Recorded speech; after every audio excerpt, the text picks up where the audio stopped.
These are African rhythms, passed down to us through ancient spirits. Feel the spirit. From WSNC 90.5 FM, a broadcasting service and NPR affiliate of Winston-Salem State University. Welcome to Africa World Now Project. I'm your host and producer, James Pope. Today, Collective Carriage, a history of Africana cooperative thought and practice. Africa World Now Project is next.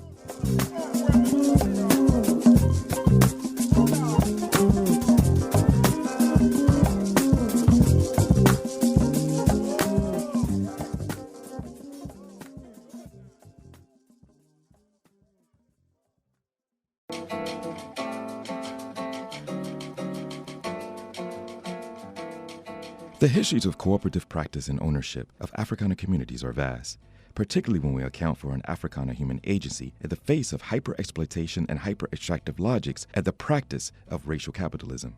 These systems and logic encompass the privatization and monopoly over agriculture, manufacturing, finance, housing, healthcare, land, and other natural resources.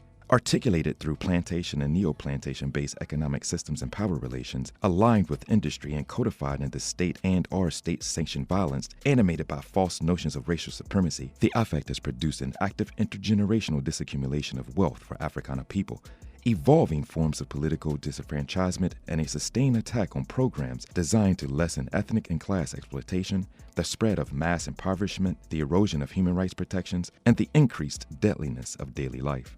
The question must be posed at its core: did the state, as birth as a settler colonial project, ever have a twinkling of a notion of the existence of other human beings? History and analysis would suggest in some ways, yes, but in many more ways, not even close. In the face of this reality, generations of collective Africana thought, practice, humanity, culture, spirituality, community resistance, and unapologetic celebration of life continues to contest, subvert, and challenge the development strategies conceptualized and mobilized by dominant regional plantation and industrial blocs throughout the U.S. settler colonial history.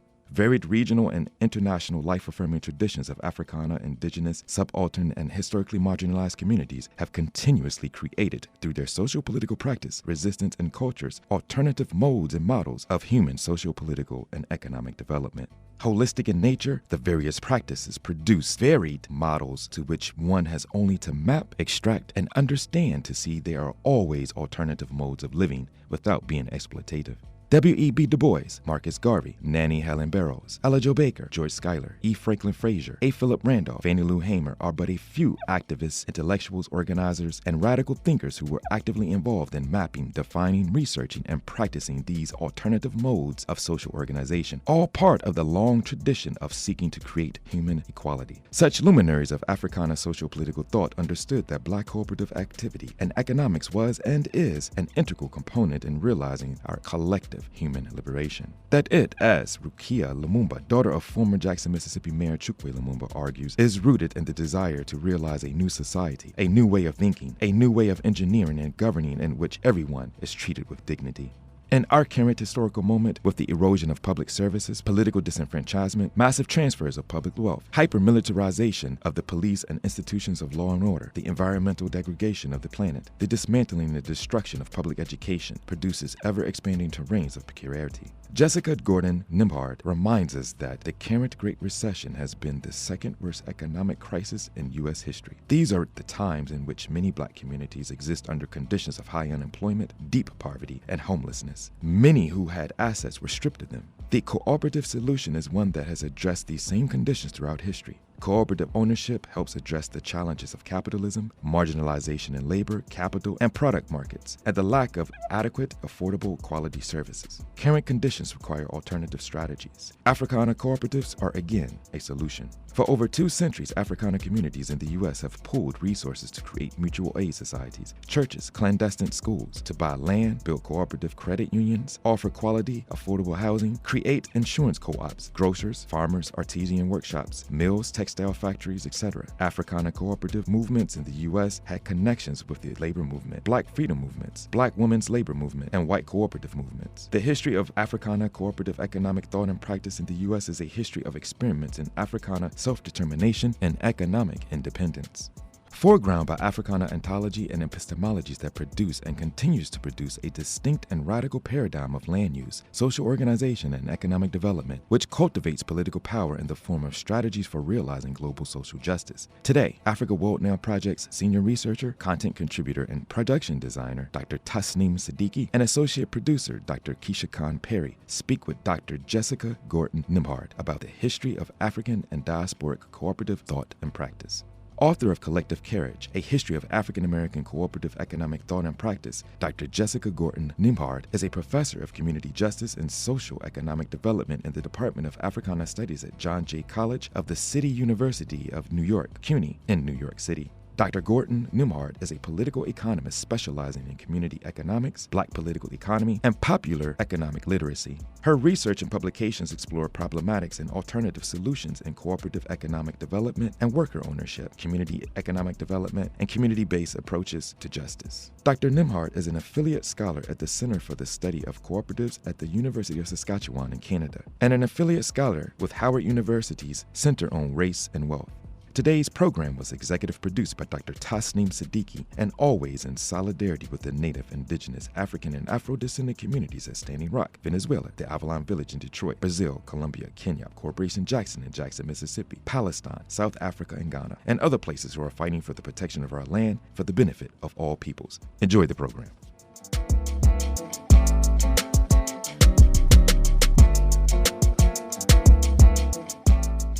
I'm joined today by Africa World Now Project Media Collective's associate producer, Dr. Keisha Khan Perry, and we're speaking with Dr. Jessica Gordon Nimhard, professor of community justice and social economic development in the Department of Africana Studies at John Jay College of the City University of New York in New York City, who will be discussing her book, Collective Courage, A History of African American Cooperative Economic Thought and Practice.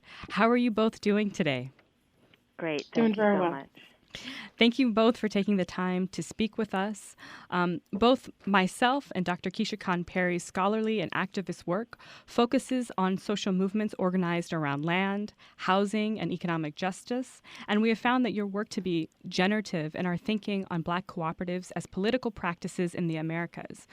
This is a key dimension of African American history that we also hope can be instructive for Black social movement activists presently seeking alternative modes of economic thought and practice. With that, I'd like to jump right into our conversation.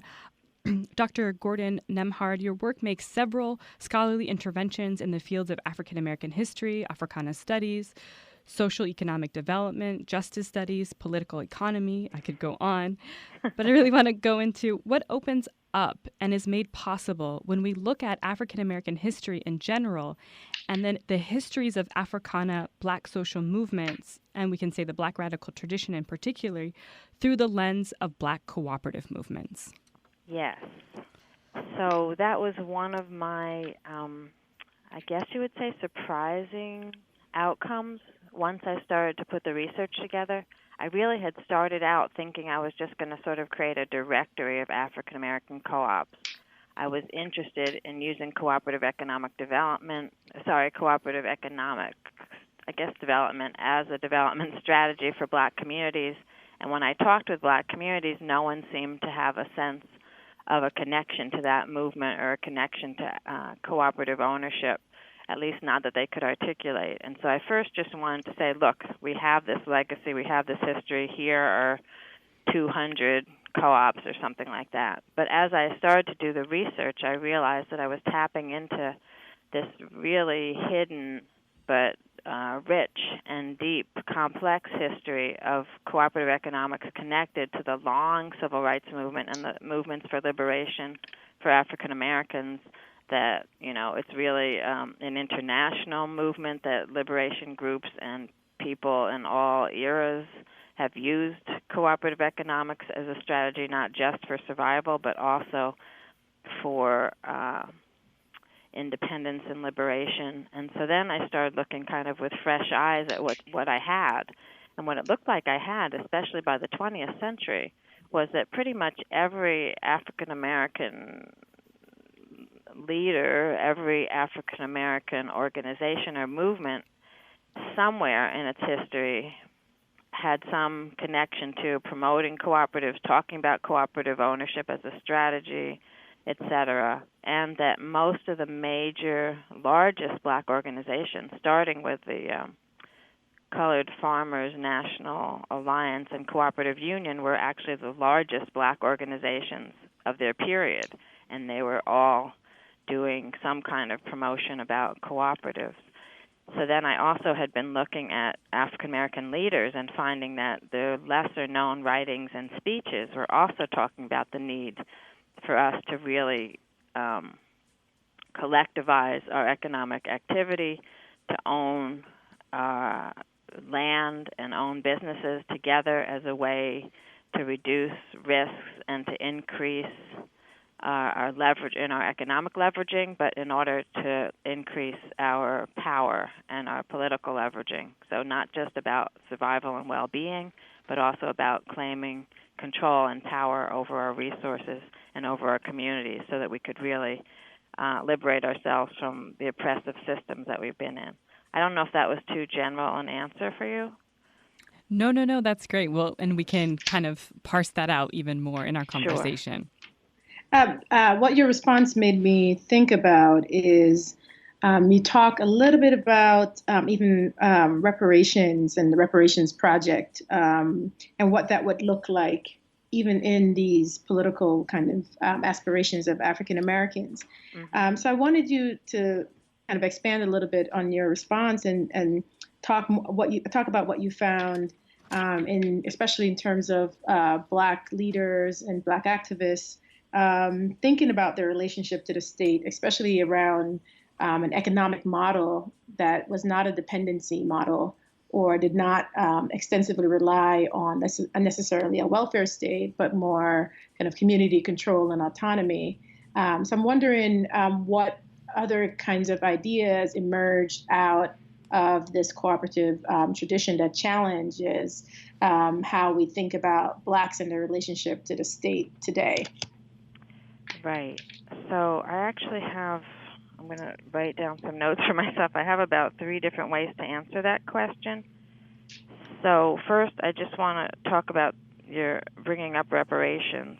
I just actually published an article in the Journal of African American History called, I'm really bad about remembering the titles of my work, African American Co-ops and Sabotage, the Case for Reparations. And in that article, I actually pulled out about 5 or 6 examples of white supremacist terrorist violence against African American co-ops throughout history, as well as financial sabotage against African American co-ops, and talked about how the efforts for African Americans to create alternative economic systems and to own and control their own economic activity and businesses and lending sources, et cetera, actually led not just to competition from white capitalists, but actual white supremacist terrorism. And that those of us who in the reparations movement can add that terrorism, those acts of violence and sabotage against the co-ops to the case for why we need reparations and why government and other institutions owe us both financial reparations and any other kind of reparations we could think of. And I talked about some of the things we could use the money for if we wanted to support the co-op movement. So I just wanted to mention that since you mentioned reparations. In terms of examples of kind of demands for either acceptance of African American cooperative efforts or support for African American cooperative efforts, there's a variety throughout the history. So I'll kind of give you a couple of examples. One of more salient examples, I guess, and more recent would be the Black Panther Party, right? And we know them for their by any means necessary self-defense mode. They were a political party, so they tried to gain some political control, but we don't often think about the extensive community economic development system that they were creating. And they sometimes called it a system for survival because they saw it as a temporary transition for a new society, but it was really pretty much a co-op commonwealth kind of program that they put together, especially in Oakland, but pretty much all the chapters. And what I mean by that is if you look at all the things they actually did in their communities, they were developing community capacity through collectives and cooperative ownership. So they had free health clinics, they had free breakfast programs, they had transportation for the elderly program, transportation to prisons program. They had actual shoe factories, cooperative shoe factories and bakeries. Their newspaper was a collective, cooperative effort. Part of some of the activities, and they had co-op housing, some of the activities were just so that the members could make a living and live, and some of the activities were to make sure that the community had the supports and the services they needed. And while they provided those services, they also did the political education to help, train people to think differently and to be revolutionary. So that was an interesting combination there. Back in the 1930s, in the rural South in North Carolina, actually, there was an interesting program. One of the independent black schools called Terrell County School. They actually worked with the students as well as the families of their students to do cooperative economic training, but also to start cooperatives to help them to do cooperative farming, to share machinery, to have a credit union, to have a co-op store, so that they were teaching the children but also the parents how to do co-op education. But one of the things they also did was create a cooperative or mutual aid society for health insurance, because that was another issue that was a problem for them. And with the health insurance program, what they did was they raised money for about half of the cost of a full-time nurse to work out of the school, but for the whole community. And then they petitioned the state of North Carolina to match those funds to give them the other half so they could have a full-time nurse. And so, again, that was a notion where they showed, the community, we're helping ourselves. We raised enough money for a half-time nurse. We're doing all this other stuff on our own behalf. The state should then match that, use what we did, let us leverage what we did in order to get the state to support us the rest of the way so we can have everything we need. So I also think that's an interesting model of, you do for yourself and control it yourself, but then you get public resources to fill the gaps, right, to finish what you're doing, to support what you're doing and fill in the gaps. So those are the kinds of examples. I guess I could do one more. Actually, this would be from the 1880s in Richmond, Virginia. Mm-hmm. It was, about 15 years after the Civil War, and the Richmond Town Hall had been ruined in the Civil War, and it was time to rebuild it. And the progressive labor movement, which was called the Knights of Labor at that point, and the blacks and women's movement all realized that the city hall was going to just be built by traditional white male labor, and they didn't want that. So they created this whole plan to take over the city council.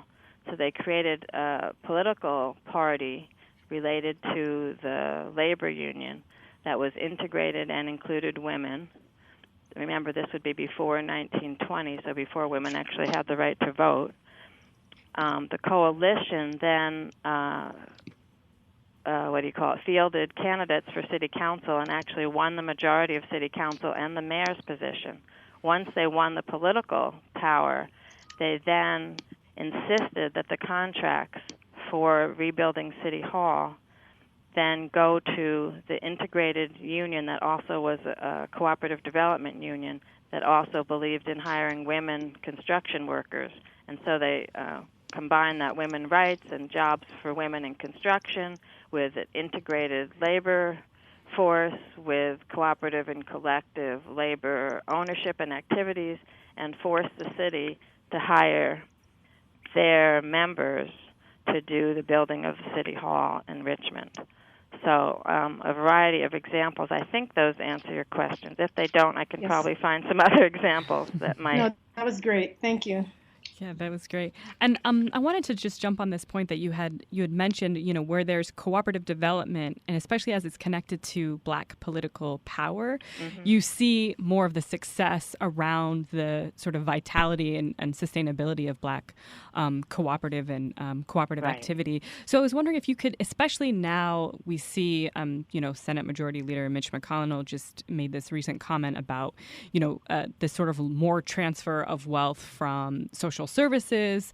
And so I wanted to think if you could, give us sort of contemporary examples of Black cooperative movements that are tied to political power, are connected to political power, and sort of like how can people replicate these in different parts of the country as well, and the importance of Black cooperative activity in this historical moment. Right. So it's actually a challenge. So there's not a whole lot of examples, especially current examples. More of the examples are, from the past. But let's talk about Jackson, Mississippi, which does have a pretty interesting example of this. And so, what would it be now? 7 years ago? Jackson, the African Americans in Jackson, Mississippi, were able to field a radical Black candidate supported by the Malcolm X grassroots. What's the last part of their name? Sorry, I'm really horrible with names and titles. I think it's movement, maybe. It's Malcolm movement. X Malcolm X grassroots movement. Right, Yeah. yes. So with support from that organization, they mounted a very successful political campaign to get a radical African-American lawyer elected as mayor, Chokwe Lumumba. And one part of his platform was economic reform through cooperative ownership, worker ownership, creating a sort of solidarity commonwealth. His plan was to transfer as many of the city-owned and semi-autonomous agencies into worker co-ops, starting with sanitation, and to create cooperative incubators and co-op education centers that were sponsored by the city. Unfortunately, his vision never was able to be totally instituted because, one, he died, I think, in the third year, but also, just like with Mayor Washington in Chicago, he didn't actually have enough. He had, I guess, just a bare majority support in the city council for what he was doing, but not an overwhelming majority support. So it was hard to get a lot of the stuff passed. But he was moving forward, and we were all really excited. There was a huge conference planned. He died before any of that happened. The conference went ahead anyway, and actually was pretty much the largest conference of people of color talking about cooperatives that we've had since probably the Young Negroes Cooperative League conference in 1931. So it was very successful. Unfortunately, the successor mayor didn't support any of the programs, so his support group sort of retreated to a not-for-profit called Cooperation Jackson, which worked closely with the Malcolm X grassroots movement to continue to do the projects as best they could outside of the government. Now, they did, 2 years ago, or a year and a half ago, Lumumba's son, Chokwe Antar Lumumba, got elected, and so they're now back in power, but I'm not sure they have a majority in the city council, but at least they've got a sympathetic mayor back in power, and so they're moving forward to try to reestablish some of the original ideas and plans. Meanwhile, Cooperation Jackson has been doing a lot of acquiring of land, doing urban agriculture. They have a building dedicated to education and cooperative education. They've got, I think, a worker-owned cafe, and they've got plans still to try to create a worker-owned sanitation company and some other projects. So that's one where, it's not, it hasn't achieved nearly any of its major goals yet, but it's in progress, right? So it's one to watch, an important one to watch.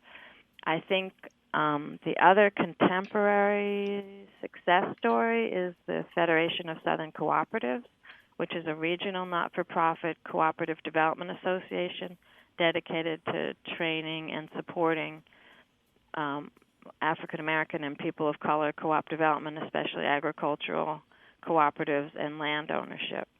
And that is a 51-year-old organization that that was established in 1967 and was actually started by all the major civil rights groups working with the local southern co-op developers they wanted to create a regional organization that could do just the kinds of things we keep talking about, provide co-op education, support agricultural and other kind of co-op development around the South, and be a place where we could both attract grant money but also do some revenue raising through the projects that would happen from that regional organization. And the fact that it's lasted 51 years is quite miraculous. It has a lot of financing problems, and also in the 70s was a target of the FBI to try to stop them, but they also, managed to get around that. I can't remember now how many cooperatives and co-op efforts they, can claim that they helped to start and support, but it's in the hundreds. Mm-hmm.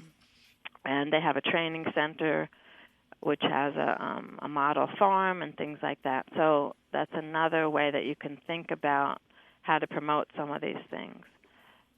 And then I guess the last example would be green worker cooperatives in New York City in the South Bronx. That's also a nonprofit co-op developer for people, predominantly for people of color, to create worker-owned green companies. So anything that's about environmental sustainability, so organic food production, organic food restaurants, composting, recycling, et cetera. And what Green Worker does is hold 2 co-op academies, 4-month co-op academies twice a year to help local people of color to learn how to be a cooperative business, and then help them to launch their business, and then provide supports, connect them to business mentors, and again, negotiate with the city for city supports for that. So there's those kinds of efforts, and then a lot of smaller things happening around different cities. I wanted to add one point about the Federation of Southern Cooperatives, is that they've also been doing a lot of work to make connections with cooperatives outside of the United States, yes. or to develop cooperative practice outside of the United States. And I know that Manuel Matos, who is a PhD student at UMass Amherst, and unfortunately he passed away recently, but one of the things that he worked with the cooperative on the Federation is building connection with activists in Colombia, for example, to kind of have more conversations between folks in the United States and Latin America. And also more recently, I just met a group of students at UC Berkeley who have taken over some of Berkeley's free land, so-called free land, and started to farm on campus. And they were delighted to learn about your book. And as they were also thinking about moving, a group of African-American students actually were moving to Belize to start a cooperative there after they graduate in December. So I think it's led by a student named Jibril Kaiser. So I just want to to make that connection. So my next question is related maybe to kind of back up and talk about this tradition of African-American cooperatives within kind of African diasporic history and tradition, and thinking about even your own kind of global connections. Is how would you map this this cooperative model historically and geographically in a global sense, right? So what's happening in the broader African diaspora in terms of cooperatives, from what you've learned from your own research? Right. So, No,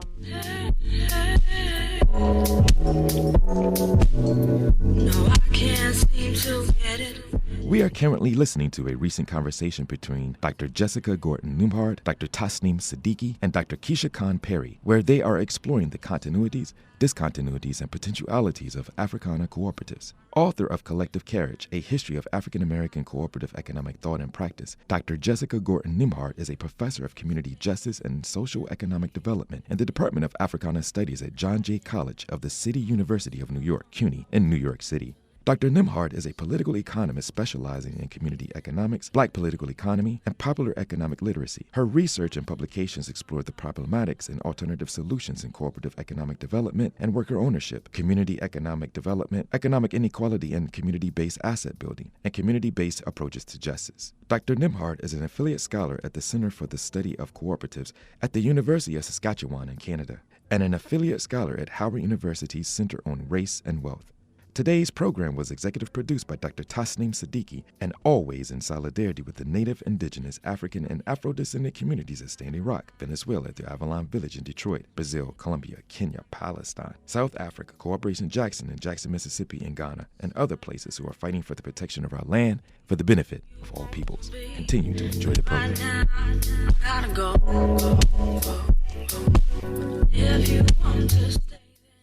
In a global sense, right? So what's happening in the broader African diaspora in terms of cooperatives, from what you've learned from your own research? Right. So, most of us say that the early African societies were cooperative, and that a lot of, pretty much most indigenous societies start out with, sharing the commons and collectivism and that kind of thing. And so I did find that a lot of the U.S. and Caribbean co-ops understood that they were continuing some kind of tradition from their African roots, even though there's not a lot. When I tried to kind of find it all evidence of it and a lot of writing about it, there's not a whole lot, but there's enough to suggest that many of the early African societies practiced this, and that the practices kind of came over in the boats and that kind of thing, and people continued to use them.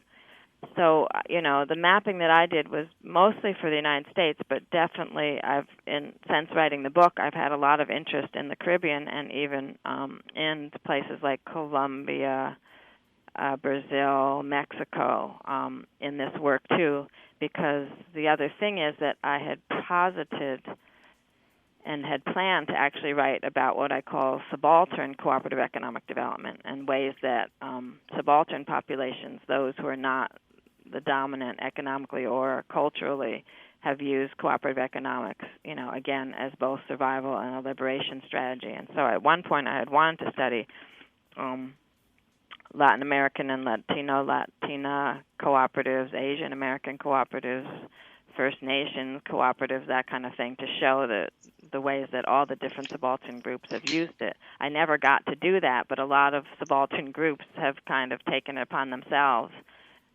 noticed the pattern and the ideas, and found them to work for them. So I've had a lot of interest around the Caribbean and Latin America, so that's been really exciting for me. I haven't really been able to travel as much to those groups, but I've heard from them. I've heard from other people about the impact of my work there, and people reading my book. They're trying to translate it into Spanish now, that kind of thing. So that's been exciting. I would say in terms of the map, so for me the map is a continuous history from pre-capitalist civilizations in Africa, from the Middle Passage to the Americas. I argue that from the minute we were forcibly brought to the shores, even when we didn't own our own bodies, we were doing collective, cooperative activities. In terms of officially incorporated cooperatives, there wasn't even any co-op law until the late 1800s. But in terms of, cooperative economics, collective ownership, economic cooperation, that was happening from the very beginning. And so I talk about, even sharing a kitchen garden in the slave quarters that people tended on Sundays, to the Underground Railroad, which W.E.B. Du Bois had actually pointed out was a kind of cooperative, collective economic effort, to the early mutual aid societies, which, if you don't know what they are, if our audience doesn't know, they're ways that human beings pool resources in order to help cover essential services that they're not getting somewhere else. So most of the mutual aid societies start with burial societies for African Americans, because especially when we were enslaved, right, the masters didn't care about how we were buried, but we did. That's another retention from Africa. It was very important how and where you bury your dead. And so the mutual aid societies, everybody puts in a monthly dues, and then if somebody in your family dies, your family is eligible to tap into the pooled money to then have the proper burial that you want. And so then the mutual aid societies developed to do other things too, to help widows and orphans, to do health insurance, to do other kinds of stuff. So that would be the next kind of step toward formalizing these collective cooperative ownership. And from there you then went to collective farming, to what they call lending exchanges, mutual insurance, and then stores, buying clubs and stores, et cetera. And I've been able to pretty much trace that African Americans went through all those stages, and actually sometimes we still have mutual aid societies and SUSUs, the lending circles and things. So it's not that we move from one stage and don't keep up some of those old structures. It's just that we keep adding new, different kinds of formal structures onto the old, but we don't stop practicing the old. I'm not sure if that answered your question. You could ask me some more details if you want.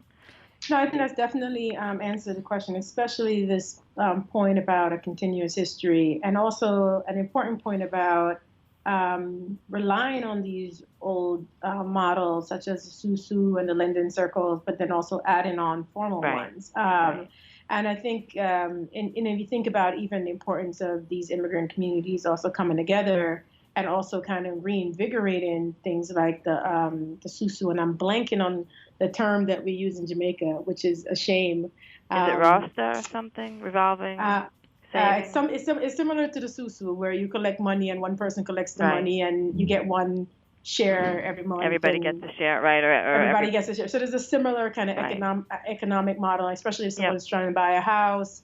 So those kinds of, I think, models are really important. And I think, and that's been really important for folks kind of trying to build wealth, but also trying to survive and organize, their children and their own kind of economic futures. And I think even the earlier point about what that meant to collectively build Black wealth, but it being a form of liberation, but also it producing a lot of anxiety and fear and violence from whites, right? A certain kind of terrorism that accompanies that. So I think that's important that you brought that to light, not just in the United States in terms of the movement of African descendants across the diaspora to the United States, but also across the Americas. I'm more familiar with what happens in Latin America and the Caribbean.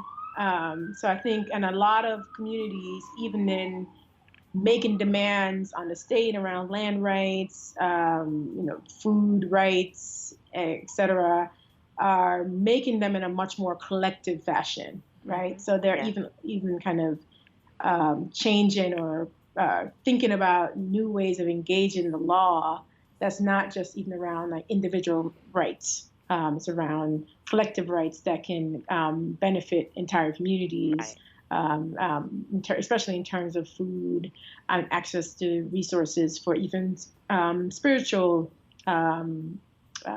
sustenance. So I think that was there were some great important points that come out of your book, especially also kind of reminding us that even systems like the Underground Railroad were really also economic systems, and that were very intricate, that required a lot of participation and thought. So I think that's something that we need to be reminded of. Right. I did also want to add, I think somewhere it came up, the importance of Black organizations to cooperative development. that was another one of sort of the surprising things I didn't realize till after I had all the research and was trying to make sense of it. But when I was looking at sort of the patterns and the themes and trends, it was very clear. It became very clear once I did a timeline that there were three prolific periods for African American co-op development, and that was the 1880s, the 1930s and 40s, and the 1960s and 70s.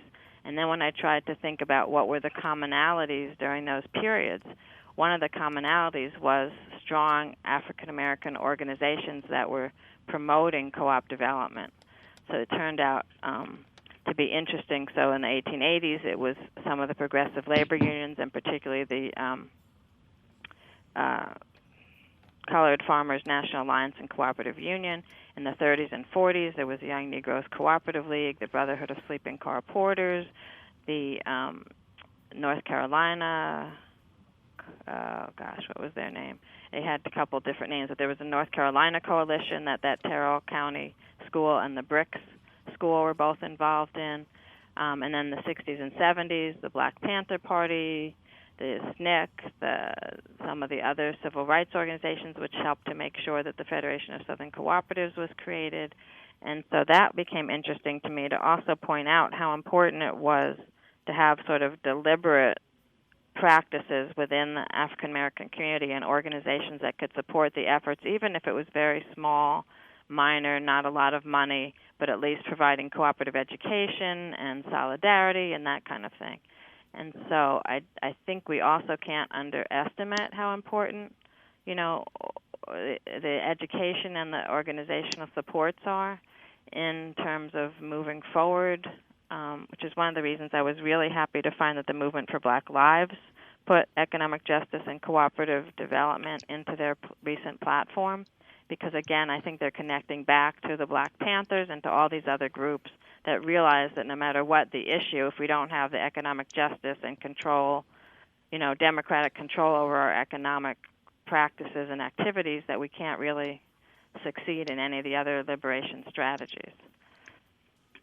Absolutely. Sure. And I wanted to pivot just a little bit, kind of connecting the international to what was happening in the U.S. in terms of Africana communities' cooperative movement. So you see, especially in places like Nicaragua, Cuba, organizations that are linked with the Via Campesina. Mm-hmm. It's a lot of women that are sustaining cooperative movements, and even when we look at South Asia as well, it's women that are organizing cooperatives and collectives around climate change, economic justice, environmental justice, adequate housing, and we see within our movements the roles of which women's plays in terms of social, cultural, and spiritual reproduction.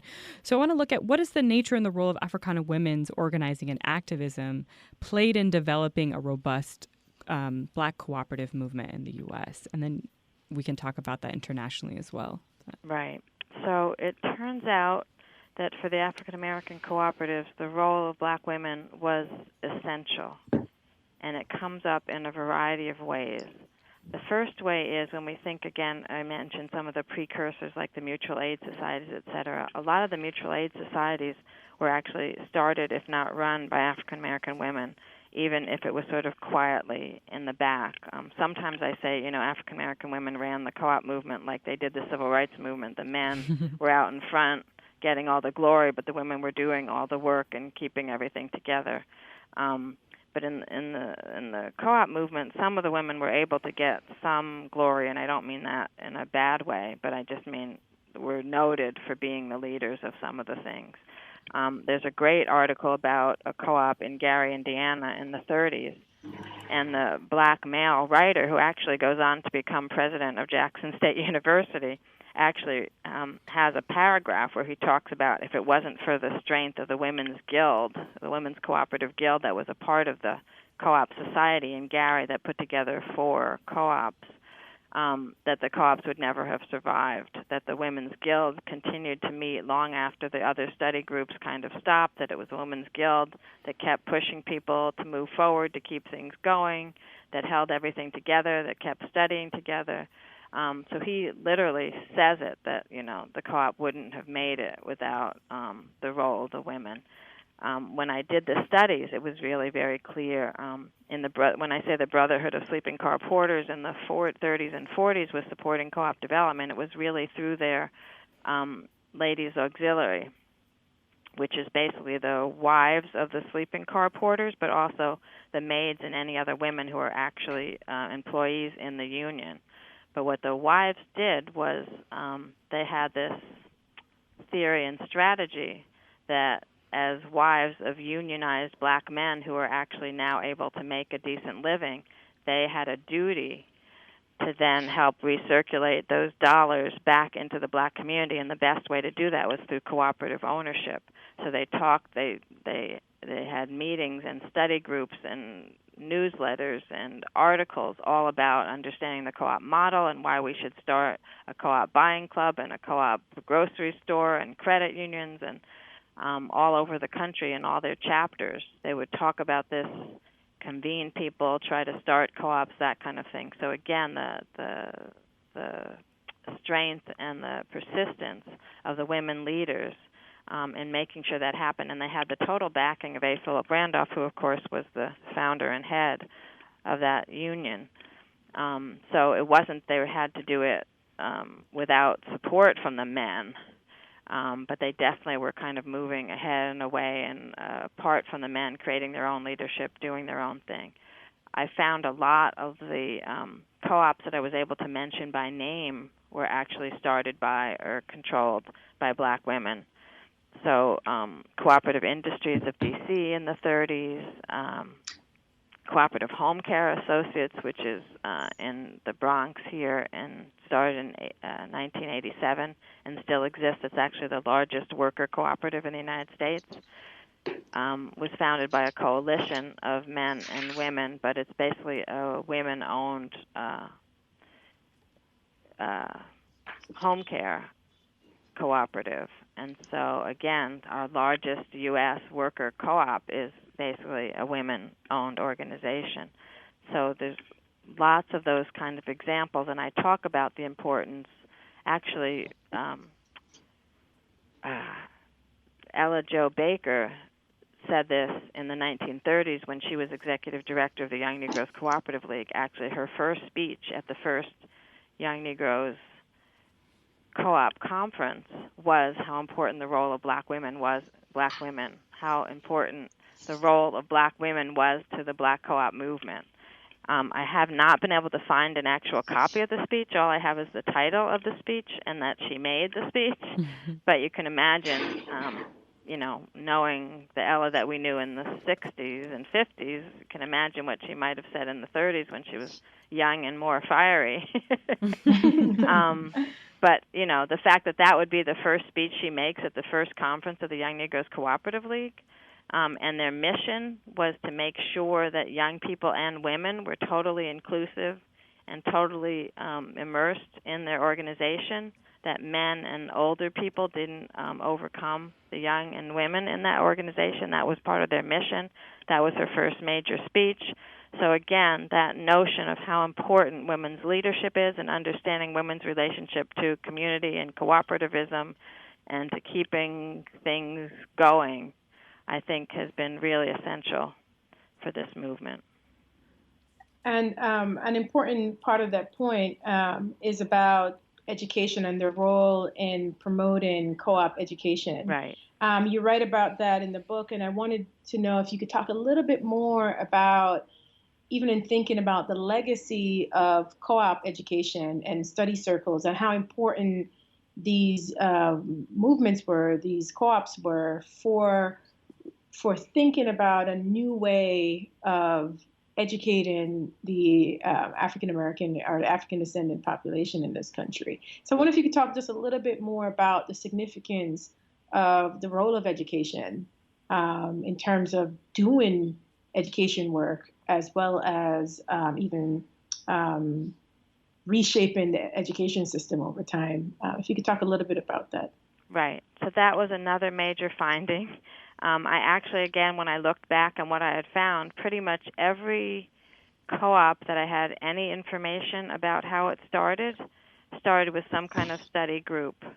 One of the easiest ones to talk about is that group in Gary, Indiana, Cooperative Trading Association, because they actually started with a group that met at the local black high school in the middle of the Great Depression to try to figure out what to do. The last bank had left their neighborhood. They had unemployment, no food, no gas station, no banking, and they came together to talk about what to do. Somebody had heard about cooperatives, so they started studying cooperatives. They actually, I think, went and toured a couple other places that they knew had co-ops, and then once they started, they allowed other people to come and tour and meet with them.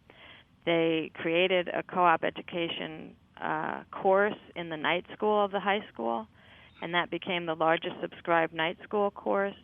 And they continued, as we said, the Women's Guild in particular continued to do those study groups on for about 4 or 5 years that their society started. And they were able to create a co-op grocery store, a gas station, a credit union, and a second branch of the co-op grocery store.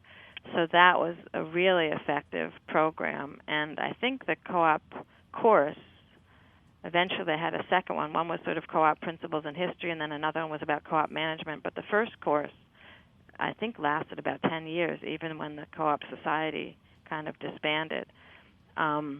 The cooperative industries of D.C. and Washington, D.C. in the 30s, one of the co-founders was Nannie Helen Burroughs, who actually was the founder of the Women and Girls Training School in Washington, D.C. She's a famous educator in Washington, D.C. She also was the founder of the Baptist Women's Association.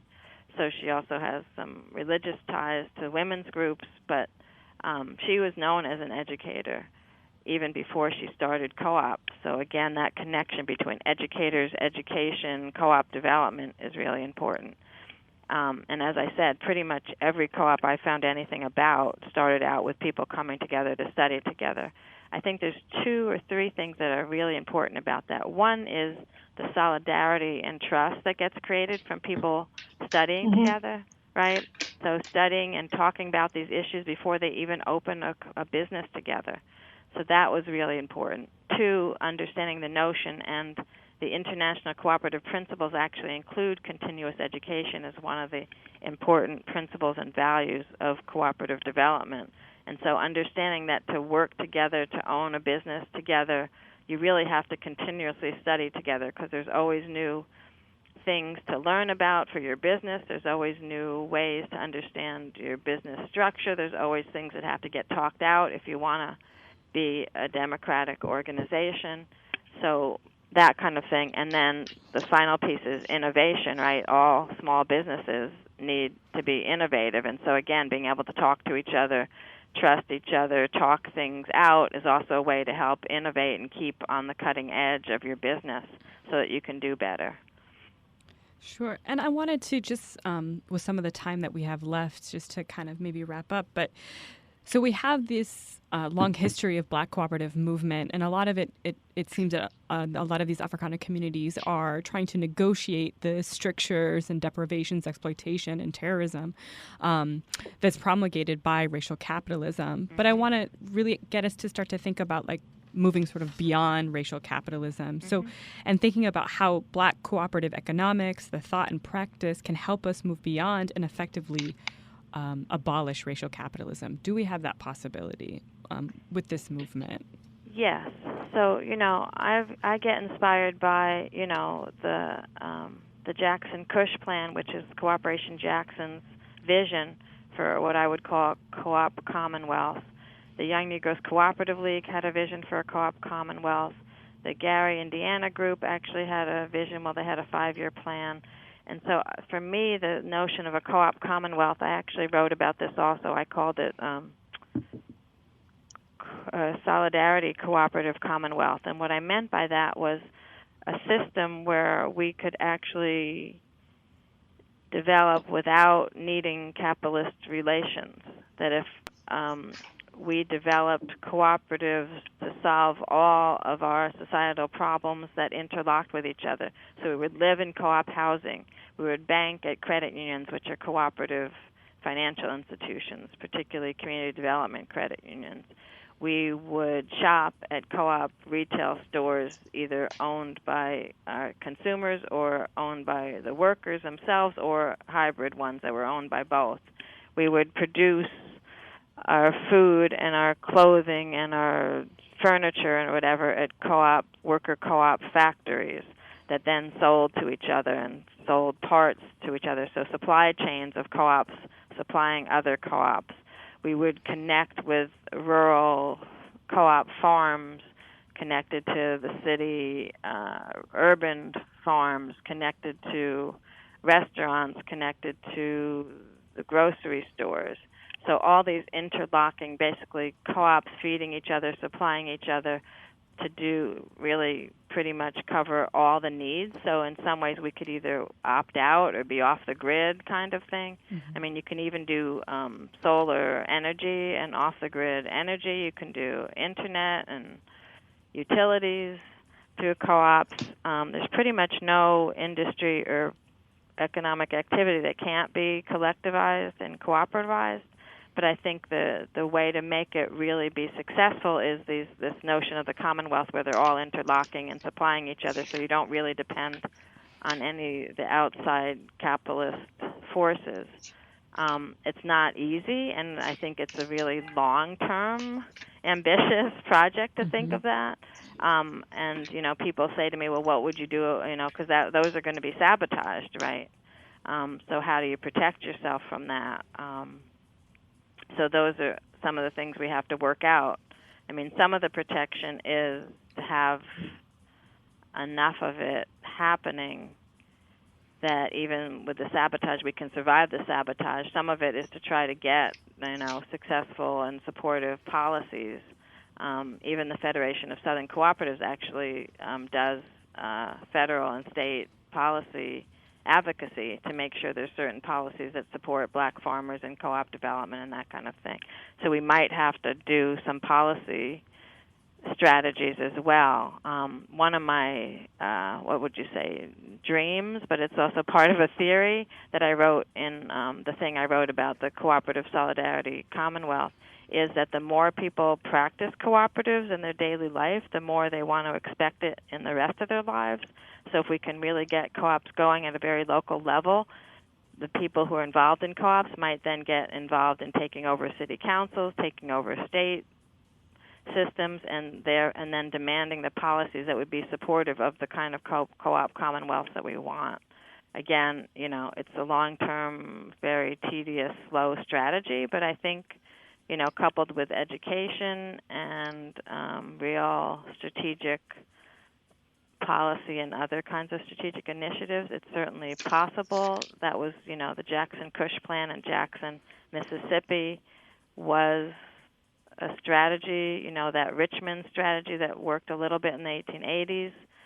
We can see where some of these strategies have worked a little bit for a little while, and then thinking about what we need to make them larger and more longevity, I think, is our challenge. But I think we can do it. I think we can see. I can see where we want to go. I hope other people can see it, and I think we can move toward there. I'm optimistic that we can move toward there, but it really will take deliberate strategy, planning, and efforts on all our parts.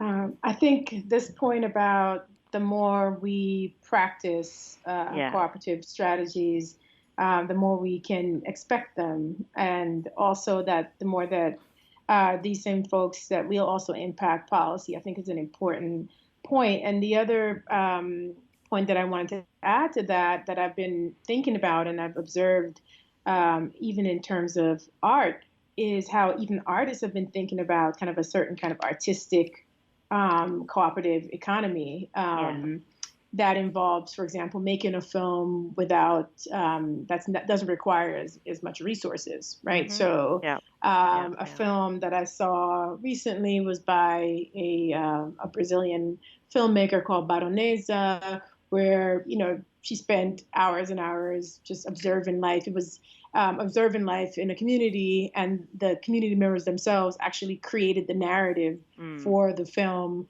out of their daily lives, right? So is this, I think they refer to it as kind of an artistic economy. So I think in thinking about just how cooperative thinking can kind of infiltrate all aspects of our lives, including aesthetic ones, and the aesthetic aspect and the kind of artistic dimension, I think, is really important. I don't know if Tasneem, if you have another question or something else you wanted to ask, but I think your last point actually answers one of our questions, which is about the future of Black cooperatives. So I love your optimistic view on that.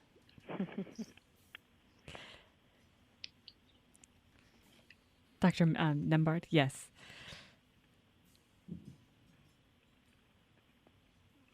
Oh, sorry. Were you expecting?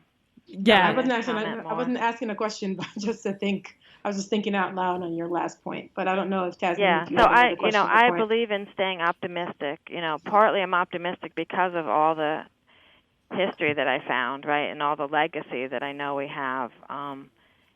Sometimes I actually list all the Black women who I found are involved in the co-op movement and the Black men. Sometimes I list all the Black organizations. So I remain optimistic because I've seen what we have overcome already, and I believe we can do more. But as I said, I do believe that it's just because we're optimistic isn't going to get us there. We have to actually do the work. We have to carry the water. Mm-hmm. We have to carry the message, and we've got to, and that education and training and working together, it's clear that that's essential. So we have to keep figuring out how to work together, how to teach each other, how to learn from each other, how to keep moving forward, and how to continue to build that solidarity and trust that's so essential for making these kinds of, values-based, solidarity-based, human-based economic systems really come to fruition. Right, absolutely. And I think that that's a good point for us to sort of end on, just thinking about the ways in which we're trying to desire and actually practice and do the work of realizing a new society and a new way of thinking and governing. Thank you so much for sitting down to speak with us, Professor Gordon Nembard, and thank you again for Dr. Keisha Khan's thank you. Work with us as well. And hopefully this is the start of more conversations that can lead us to realizing a different future. Thank you. It's really been a pleasure. Thank you, guys, and I hope we can talk again. Absolutely. Thank you, and thank you so much for your wonderful book. To kill a mockingbird is to silence the song that seduces you. Why? That's it for Africa World Now Project for this week. I would like to thank you for joining us today and look forward to spending time with you next week. We can be reached through all your regular social media platforms. Email africaworldnowproject@gmail.com or follow us on Twitter at AFWRLDNWPRJ. I'm your host and producer, James Pope. The Africa World Now Project Collective consists of international media journalist, executive producer, and human rights activist Muizu Mutali, Africa World Now Project media correspondent Funda Ngunda, senior research, content contributor, and production director Dr. Tasneem Siddiqui, senior researcher and content contributor and production associate Dr. Josh Myers, associate producer and content contributor Dr. Keisha Khan Perry, technology advisor is Byron Gray of Grayworks Technology, and creative director is Judah Pope. Africa World Now Project is heard every Wednesday at 7 p.m. on WSNC, NPR affiliate and broadcasting service of Winston-Salem State University. Shows are archived weekly on SoundCloud. Search Africa World Now Project. Until next week, be safe, be peaceful, and above all, be intelligent. Remember what I lost like hot coals in my hand from days gone by. Like Pandora adored the euphoria.